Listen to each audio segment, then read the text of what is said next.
Students, welcome to S-Class Institute of English in collaboration with Pragyansh Classes.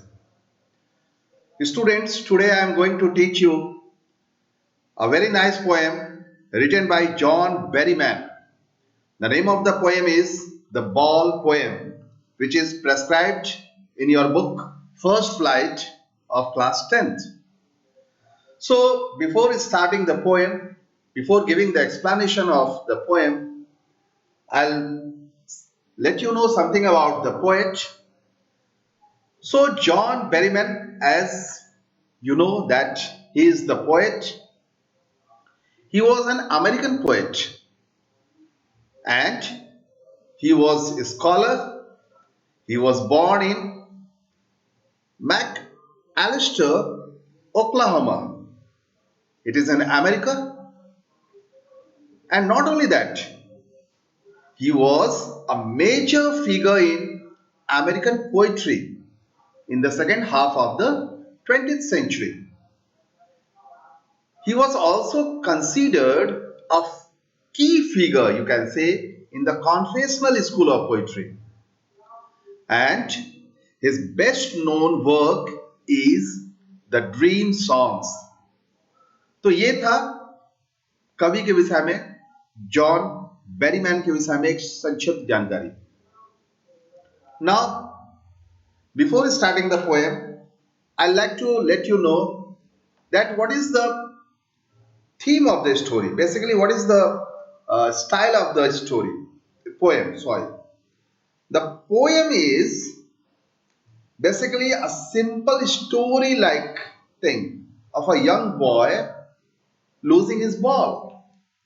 एक ball poem एक ऐसी छोटी सी कहानी के रूप में एक कविता है जिसमें एक छोटा सा लड़का जो है वो अपने बॉल को गेंद को खो देता है और जो लड़का होता है the boy is severely upset over the loss और उसकी गेंद खो जाती है तो बहुत परेशान हो जाता है, तंग हो जाता है.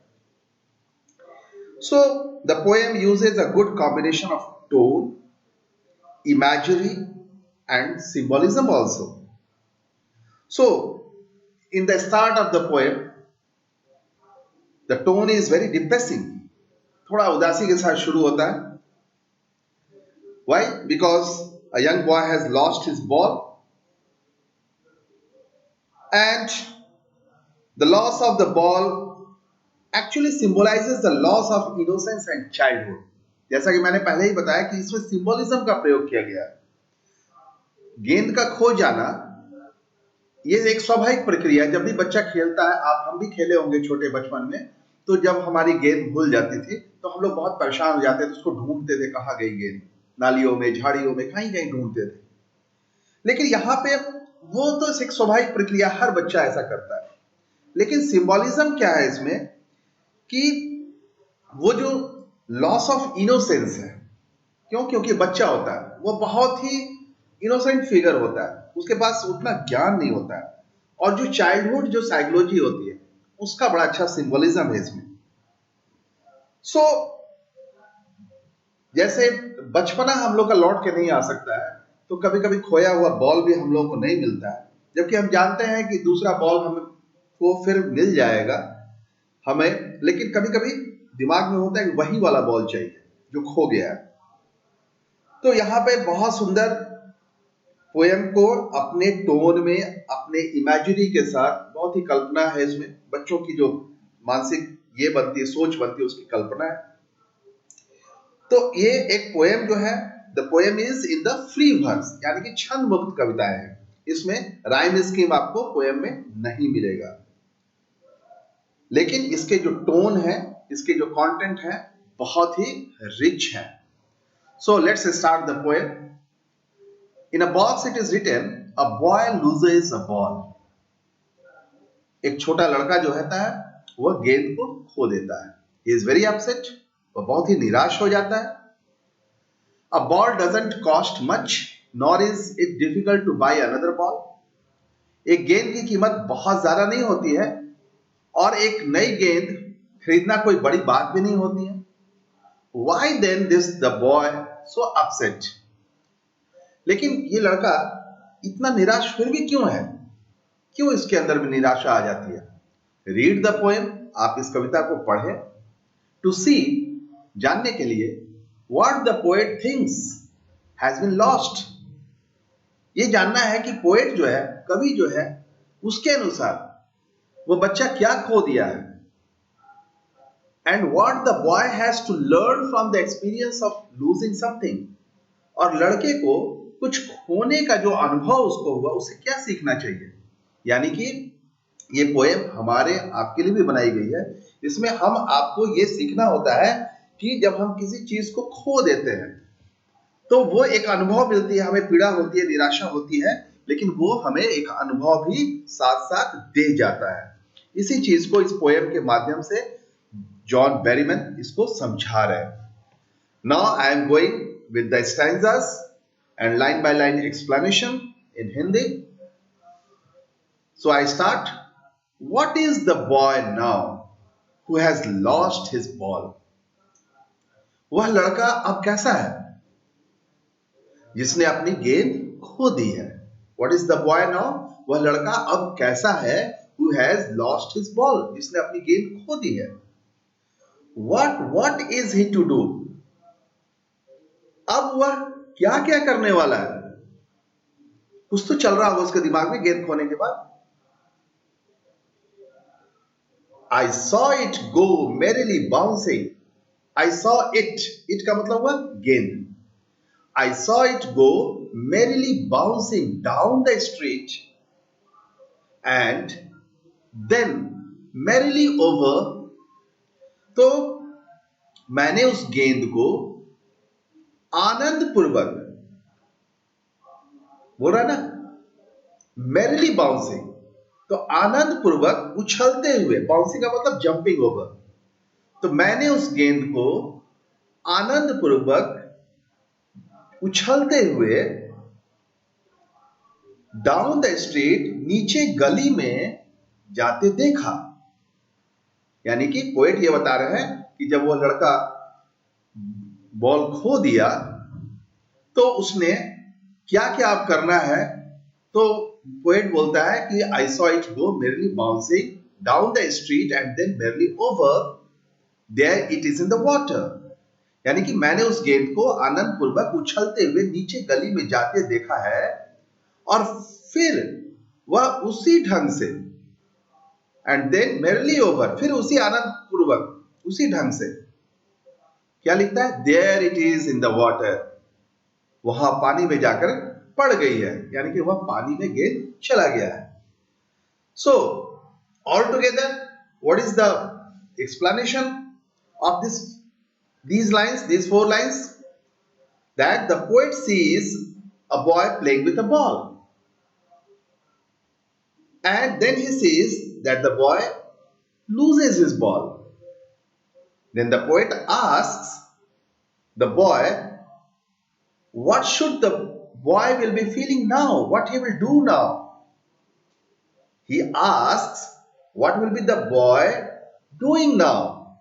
So he saw the ball bouncing merrily and going down the street, and now in the same way, in the same bouncing and merrily in the same merrily bouncing way, it has fallen into the water and lost forever। पानी में जाकर गिर जाता है और हमेशा के लिए वो बॉल गेंद खो जाता है। So this is the explanation of these 4 lines. Now further, no use to say, oh there are other balls। इस बात को कहने का कोई फायदा नहीं होगा। पोएट बोलता है इस बात को कहने का कोई फायदा नहीं होगा कि उसे ये सांत्वना दिलाते हुए यह कहा जाए कि कोई बात नहीं, तुम्हें और गेंद मिल जाएंगे। An ultimate shaking grief fixes the boy। यानी कि पोएट ये कहता है कि अगर उससे कहा जाए कि तुम्हें दूसरी गेंद मिल जाएंगे, तो उस बात को कहने से कोई फायदा नहीं होगा, उसको कोई सांत्वना नहीं दे सकता। और फिर आगे पोएट बोलता है, An ultimate shaking grief fixes the boy as he stands rigid, trembling, staring down। अब क्या होता है कि अंततः क्या होता है कि एक उसको हिला देने वाला शेकिंग यानी ट्रेम्बलिंग, हिला देने वाला दुख उस लड़के को जकड़ लेता है। लिख रहा है ना, an ultimate shaking this fixes the boy. Fixes the boy मतलब उसको जकड़ लेता है, यानी कि एक हिला देने वाला दुख उस लड़के को जकड़ लेता है।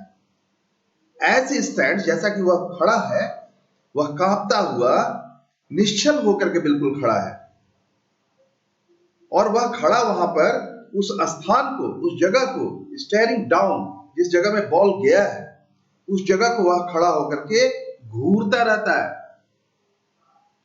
स्टेयरिंग डाउन, घूरता रहता है। All his young days into the harbor where his ball went. All his young days into the harbor where his ball went. वह वहां खड़ा रहता है, उस स्थान को घूरता रहता है जहां बंदरगाह में जाकर उसकी गेंद गिरी थी। और वहां खड़ा होकर के वह क्या करता है, उसको एक एहसास होता है, उसको एक एहसास होता है, और इसीलिए आगे लिखता है उसमें, I would not intrude him on him a dime another ball is worthless. और उसको क्या एहसास होता है, उसको एहसास ये होता है कि जिस प्रकार गेंद बंदरगाह में जाकर खो गई है, ठीक उसी प्रकार उसका बचपन और उसका जो शिशु काल का जो दिन था जीवन रूपी बंदरगाह में लुप्त हो गया है। एक तरीके से ये इसका मीनिंग निकला। तो all his young days into the harbour where his ball went, यानी कि जिस जगह पर गेंद गिरी है जहां वह घूर घूर के देख रहा है, तो बोल रहा है कि all his young days into the harbour where his ball went, और बोलता है कि जहां पर उसकी गेंद, जिस प्रकार की गेंद बंदरगाह में जाकर खो गई है, ठीक उसी प्रकार से उसका जो बचपन है, जो उसका यंग डेज है, शिशु काल का जो दिन है, उसमें उसका जो जीवन रूपी बंदरगाह में लुप्त हो गया है। ऐसी यहां पर थीम मिलती है, ऐसी कंटेंट मिलती है। I would not intrude on him. Intrude का मतलब होता है दखल देना, हस्तक्षेप करना। I would not intrude on him a dime. Dime का मतलब होता है वेरी चीप, बहुत सस्ता। Another ball is worthless. Now he senses first responsibility in a world of possessions. अब यहां पर फर्दर पोएट जो है एक्सप्लेन कर रहा है कि वह इस मामले में कोई हस्तक्षेप नहीं करना चाहता। आई would not intrude on him, बोलता है कि मैं इस मामले में कोई हस्तक्षेप नहीं करना चाहता हूं। A dine another ball is worthless, और बोलता है कि वह उसे यह भी नहीं कहेगा कि जो सस्ती सी कीमत वाली जो गेंद है उस पर तुम दुखी नहीं हो, ये बिल्कुल वर्थलेस है, बेकार है तुमको दुखी होना। ऐसा भी वो नहीं कर सकता है कि 1 टके की ये सस्ती सी कीमत वाली गेंद है और इस पर तुम दुखी हो रहे हो, ये इतना वर्थलेस तो नहीं है, इतना योग्य तो नहीं है, ऐसे बेकार सा तुम कर रहे हो, यानी वर्थलेस का, यूजलेस, तुम बेकार का रो रहे हो, ऐसा भी नहीं वो कहेगा। Now he senses first responsibility in a world of positions. क्यों ऐसा नहीं कहेगा?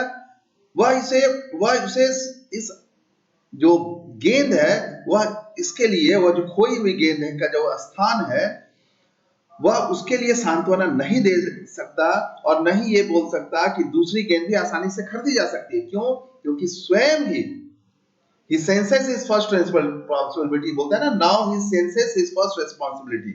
स्वयं ही उस लड़के को यह समझ आ गई है कि इस संसार में जहां मनुष्य चीजों को हासिल कर सकता है और उनका मालिक बनने की जो सोच होती है और उससे जो पीड़ा में हो जाता है, वहां उसका पहला उत्तरदायित्व, जिम्मेवारी क्या है। यानी कि ये इतनी बड़ी थीम इसमें मिल रही है कि बता रहा है कि ऐसा अगर हस्तक्षेप करके हम उसको समझाते हैं कि देखो तुम ये बेकार, तुम इस पर अपनी निराशा व्यक्त कर रहे हो कि तुम्हारी गेंद यहां पर गिर गई है और तुम उसमें दुख में जा रहे हो, नहीं, अब उसके अंदर में विचार एक बहुत ही आगे बढ़कर एक जिम्मेवारी जैसा आ गया है, एक उत्तरदायित्व जैसा आ गया है कि इन अ वर्ल्ड ऑफ पोजीशंस, कि यहां पर जो संसार में जो मालिक बनने की जो हमको जो इच्छा होती है, उससे जो हम पीड़ित हो जाते हैं, तो वह उस जिम्मेवारी को समझने लगता है। Now I am giving the explanation in the complete way in English. It means that the poet doesn't want to console the boy. First, he will not tell the boy that the ball he has lost is almost nothing in cost. वो ऐसा नहीं बताना चाहता है. He will not even console him by saying that he can buy another ball. He will not even console him by saying that he can buy another ball quite easily for him. ऐसा भी नहीं वो बोलेगा. Why? Because now good sense prevails over the boy. अब उसके अंदर में, बच्चे के अंदर में खुद ही एक अच्छा विचार आ गया है. Now he knows that in this world people are always running after acquiring and owning things. अब उसको यह समझ में आ गया कि संसार में सारे लोग दौड़ लगा रहे हैं पाने के लिए और ग्रहण करने के लिए चीजों को. It means now he has finally realized what is his first responsibility in such a world. अब उसको ये ज्ञात हो गया, ये ज्ञान हो गया है कि संसार में उसका पहला उत्तरदायित्व या जिम्मेवारी क्या है. अब now further I am continuing. People will take balls will be lost always, little boy. और अब यहां बोल रहा है कि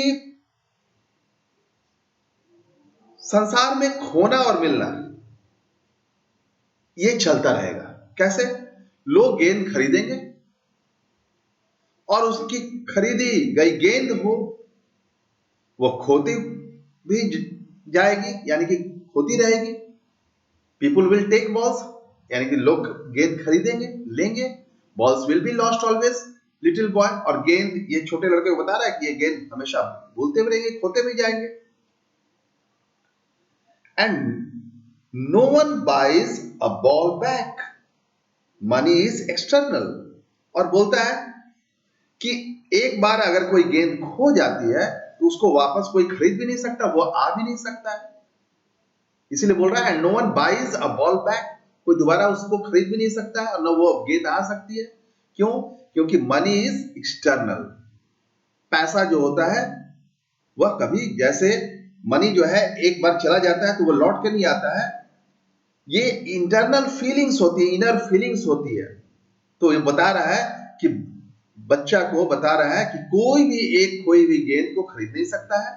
और पैसा जो होता है वह बिल्कुल एक्सटर्नल, एक अंदरूनी भावना से अलग बाहर की वस्तु है. पैसा आना जाना होता है, पैसा हाथ का मैल है. फिर बोलता है कि he is learning well behind his desperate eyes his epistemology.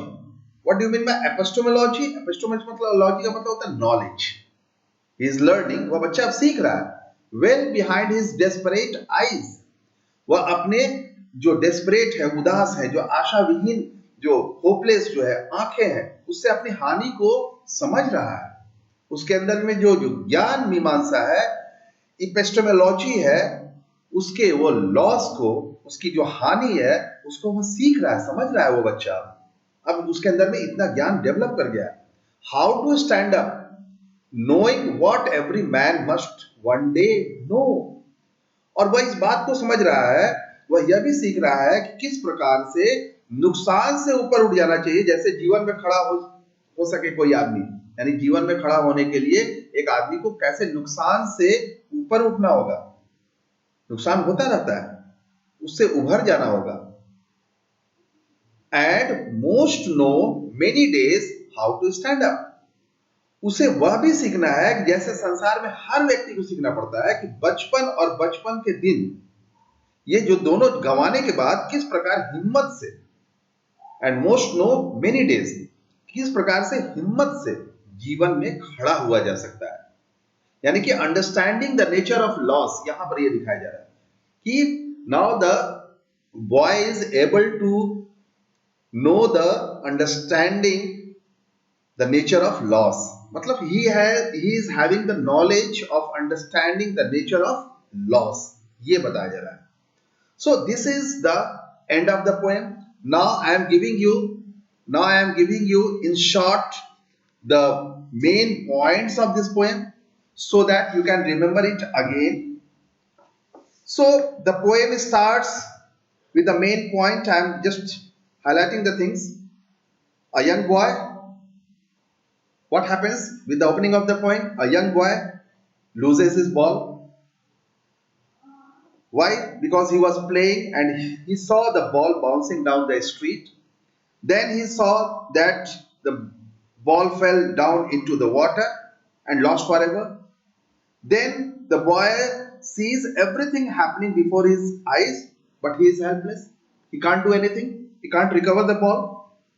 What he does, he only stands there helplessly, moaning over the loss of the ball because he was upset. But the loss of the ball appeared to be an ordinary incident for him. He is now understanding the thing. It seems that the boys lose such balls many times while they are playing. It happens naturally that when the boys play, they lose the balls. Then further, the boy gets the knowledge that he shouldn't fuss over the loss of the ball. So here the loss of the ball is taken as symbolic because it has a different and deeper meaning. The loss of the ball is the loss of childhood, as in the start I told you, and the loss of his dreams because now the ball has lost, his childhood has lost, and his dreams have also lost. And if it is lost, it will never come back to him. Similarly, we can't console that child that he can have another ball also because it is a very cheap thing. Actually, he is sad that the ball he has lost can't be brought back. This is the thing. Once he has lost that ball, that same ball can't be recovered. So the innocent childhood that he has lost cannot be replaced or bought back with money. This is the thing. So wealth can't buy life and time. This is the main thing. Wealth can't buy life and time. Ultimately, what changes come over that grieving boy? That he comes to know the losing part of life, and he comes to know that loss must not break his spirits. He comes to know that there is no use of grieving over what he has been lost. And finally, he comes to the conclusion that he must stand up to face such losses with all courage and determination. This happens every time with every human being. So, this is the end of the poem. I hope that you have understood the poem in a very, very easy way. So, now I'll come with the next chapter. So, thank you. Bye bye.